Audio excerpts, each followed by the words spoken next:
All right, so welcome to another session of Rapid Fire, and I'll give you some insights on how I would trade a certain stock or vehicle based on or trading with some options in mind. So in today's episode, we're going to take a look at Carvana. It's popping quite a bit after earnings, and it's moving quite nicely. So if you look at what's going on, we're up like $14, almost 35%. Ford's a little down. Tesla's still popping, GM, CarMax, they're all doing okay. Market overall's holding steady and kind of moving to the upside. So if we go in and just check out Carvana here and look at what's going on.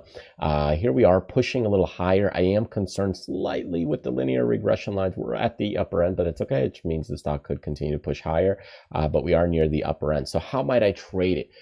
Even if we go in and just get rid of these linear regression lines and just think about, hey, let's say the stock continues to move to the upside. How would I place this trade?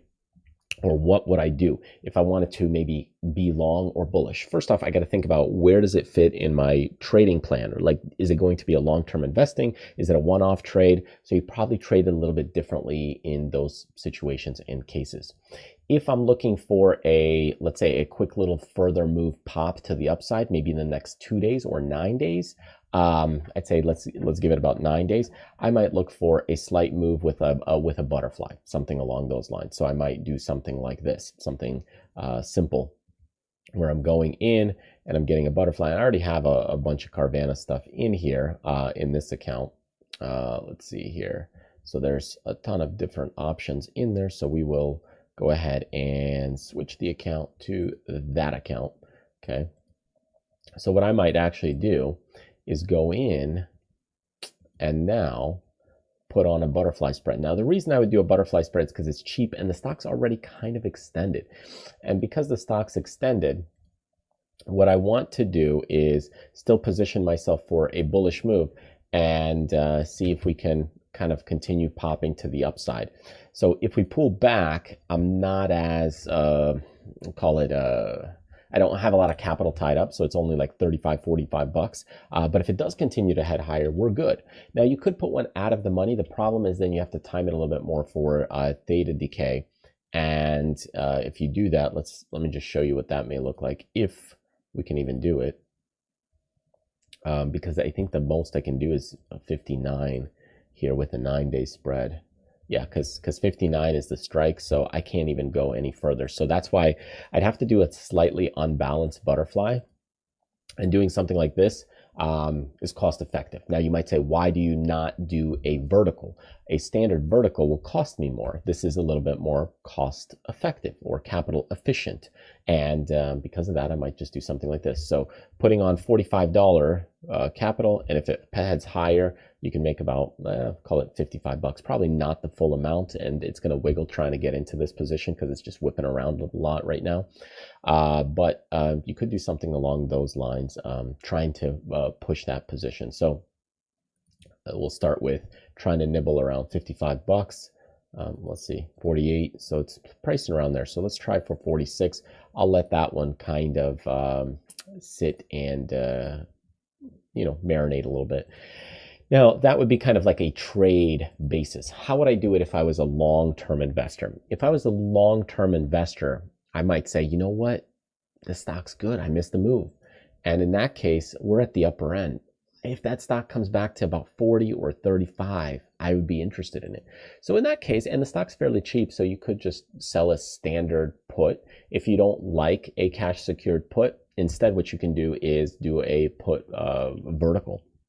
So you might go about 30 days out. You say, if it comes back in the next, about $13 in the next month, I'll take it. So a standard put would be nice. It does cost a little bit more capital here, okay? Because now instead of a butterfly $48 trade, this now becomes more expensive. I have to take the stock at 100 shares.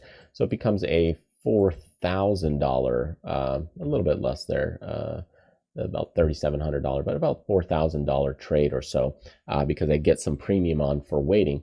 But it becomes a $4,000 trade. So if it comes back, sure, I'll take it. If it heads higher, I'll take the 300 bucks.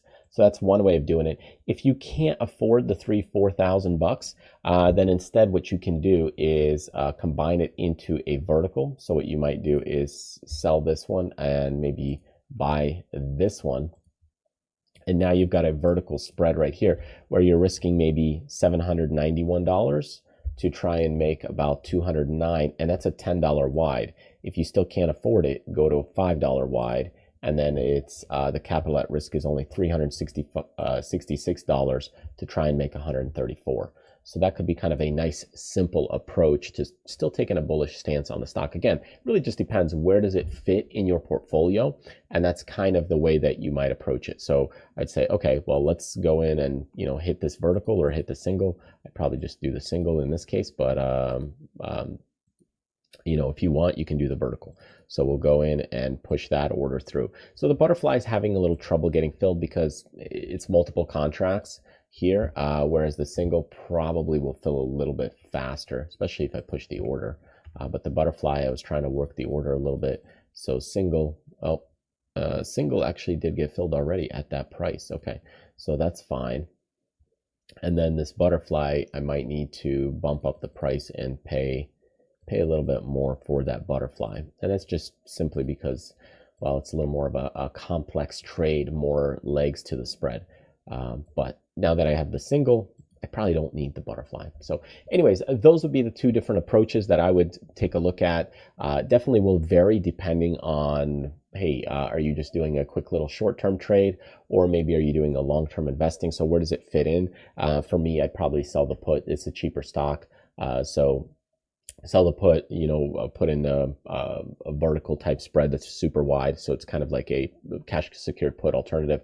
And then what you can do is, aim to try and buy it at a lower price. So as a long-term investor, if you're looking at for it that way, that's the way that I would approach it. Obviously, you could short it. The stock popped for a quick, couple days trade or swing trade. That is an approach that you could take. But I try to approach it from, hey, what would most people do? And most people are long-term investors looking for things on the upside. Anyways, thanks for joining me. Truly appreciate it. And I will see you in the next video segment. Take care.